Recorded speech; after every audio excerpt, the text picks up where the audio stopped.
Shalom. First and foremost, I'd like to give all the praise, honor, and glory to Yahweh, Bahashem, Yahweh Shai, Bahashem, Rachak Kodash. Double honors and respect to the elders and to the apostles of Great Millstone.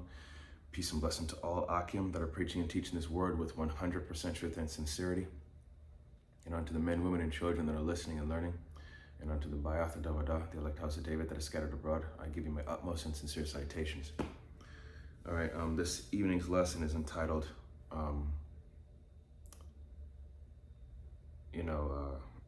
excuse me. Basically, I don't have a title, but Lord willing, nonetheless, it'd be edifying. I had a title, but I don't know if it'd be fitting for it. It would be something along the lines of, how do you want to be remembered? Okay? How do you want to be remembered? And the reason why I chose that is because, really, with what little time we have left, I may give it this title, I may not. It just depends on how the Spirit takes, how this lesson goes through the Spirit. But, how do you want to be remembered? Through your actions, what you do with your time while you still have it,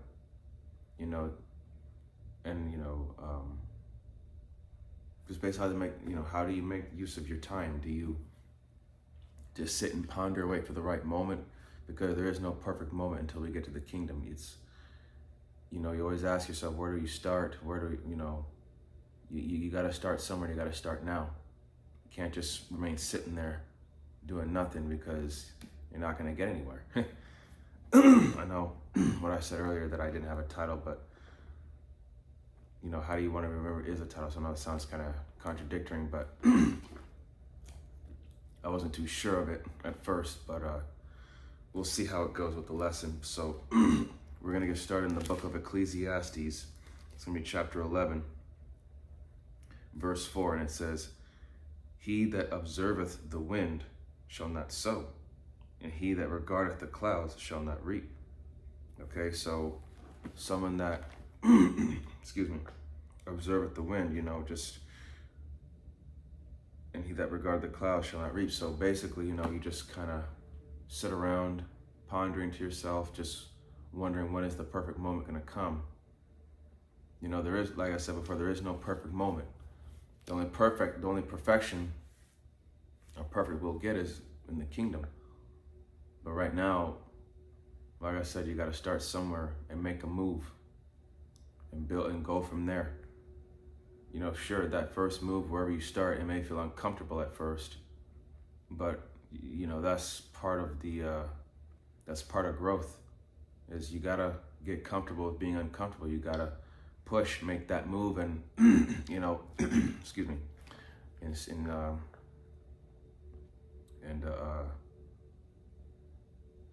stick with it and see where it leads you. And as time goes on, whatever decisions you make, logical, wise decisions you make, it can be difficult. It can be, you got to make it easier on yourself as possible. I mean, nothing in life is easy. Verse 5, "As thou knowest not what it is the way of the Spirit, nor how the bones do grow in the womb," excuse me, "of her that is with child, even so thou knowest not the works of the Most High, who maketh all." Okay? So I'm going to read that in the NLT here. Ecclesiastes 11:5. This is in the NLT. "Just as you cannot understand the path of the wind or mystery of the tiny baby growing in its mother's womb, so you cannot understand the activity of the Most High, who does all things." So,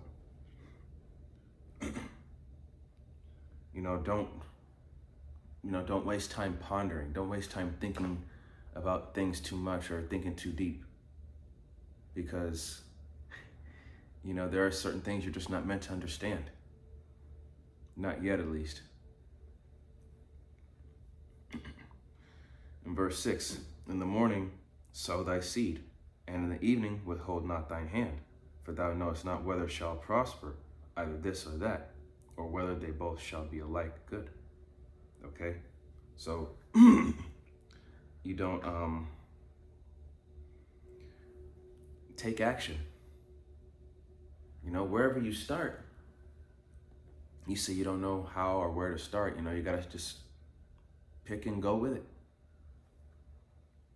So, because you don't know if profit will come from one activity or another, or maybe both. So you gotta make a move. Take that action.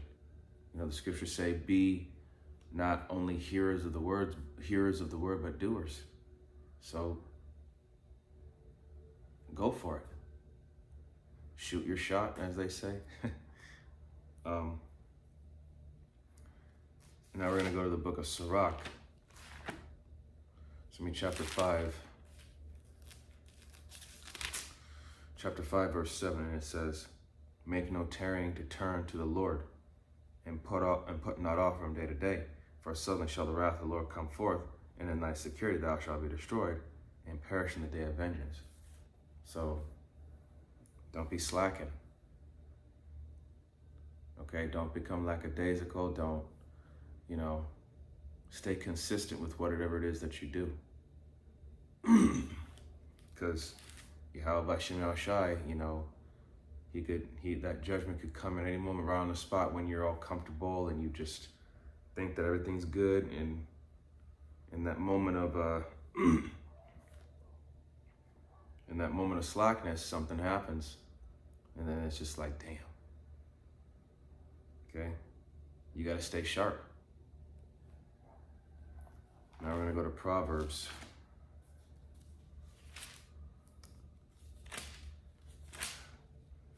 Proverbs chapter 20 and verse 4.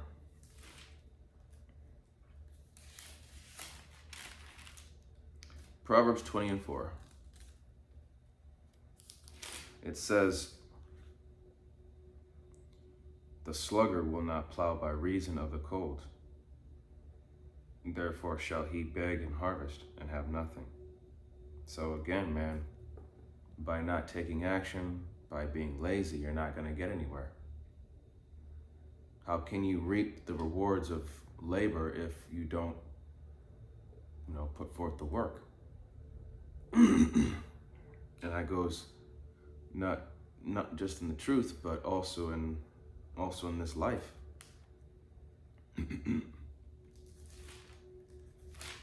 This is going to be Ecclesiastes again.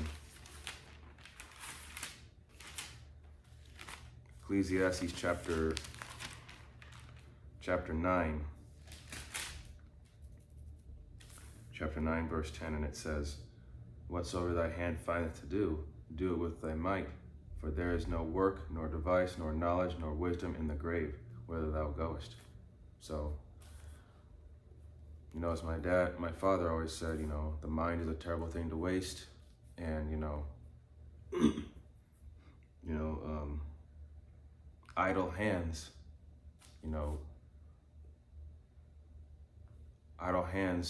provide nothing. So you gotta,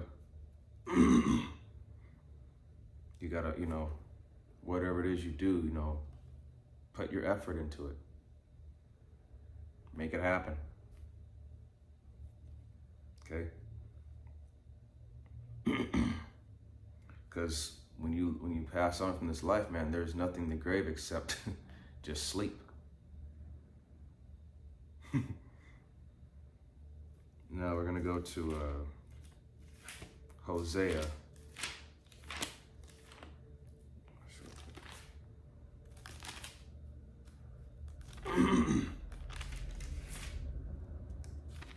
This is Hosea chapter 10, verse 12. And it says, sow to yourselves in righteousness, reap in mercy, break up your fallow ground, for it is time to seek the Lord till he come and rain righteousness upon you. Okay? Sow yourselves to righteousness, man. Sow yourself to the truth. the 100% truth. You know, reap in mercy. Reap in mercy. Okay? Break up your fallow ground, man. You know, breaking up your fallow ground, man, is, you know, putting your hand to that plow. You know, planting. And planting is by doing these lessons, studying, making sure that our lessons are edifying to the listeners. Reap in mercy, man. You know, take joy in mercy, because by doing what is right, man, Yahweh Shemel Shai is, you know, extending our time. Because we're all on borrowed time right now. And as we get closer to the end, man, the more you know, the more sincere and the more solemn you need to be in this, because you know, when, you know, the famine of the word hits, that's it, man. There's no more mercy at that time. It's just judgment. And we can only do is hope and pray that, that we aren't a part of it.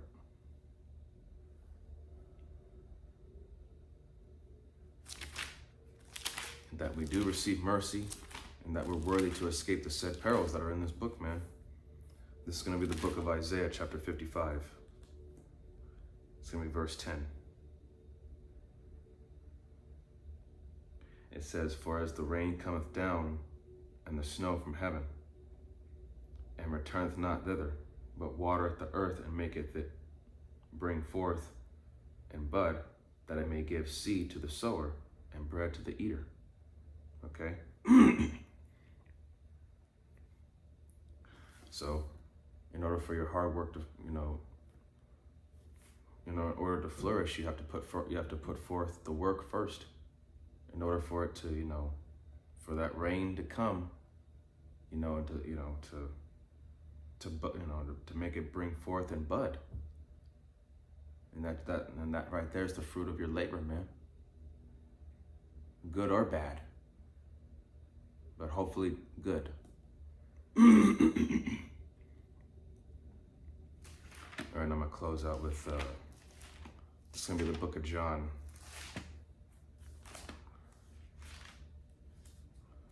And this all goes for everything in life, you know, but first and foremost, the truth. But this goes for everything in life, everything that you put forth your work to. You know, make it mean something, make it worth something. You know, don't just do it just cause, and then, you know, there's you know, have it mean something.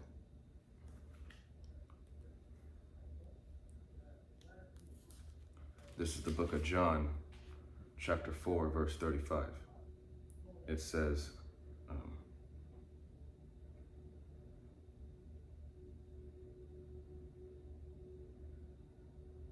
actually, I'm going to start at verse 34.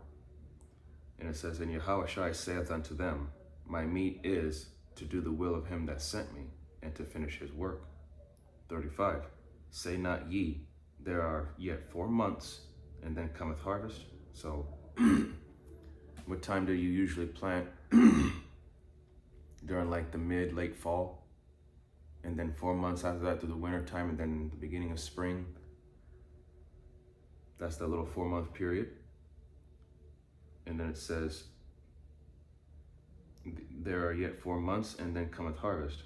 Behold, I say unto you, lift up your eyes and look on the fields." And the fields is talking about the people. "For they are white and ready to harvest." 36. "And he that reapeth receiveth wages, and gathereth fruit unto life eternal." And the fruit's talking about the people as well. "They that unto life eternal, that both he that soweth and he that reapeth may rejoice together." So the planter and the harvester will both, you know, they both will reap, you know, take joy in the work alike, because they put in the work. So, you know, how do you want to be remembered? And I know it doesn't seem like it sounds like it goes with this lesson, but you know, your works you know, your harvest, you know, this the work that you put in, it speaks of you. It really does. You know, what work did you do to you know, what seeds did you plant? What did you sow in order to reap this harvest? What did you do to get this? What was it all for? What did it mean? What does it say about you as a person? And that's really something that we all have to really think about, because the Passover's coming. And, you know, Lord willing, that this be the last one, that we get out of here. But we'll see.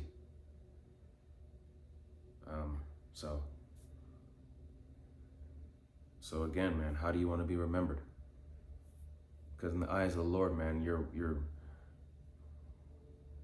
actions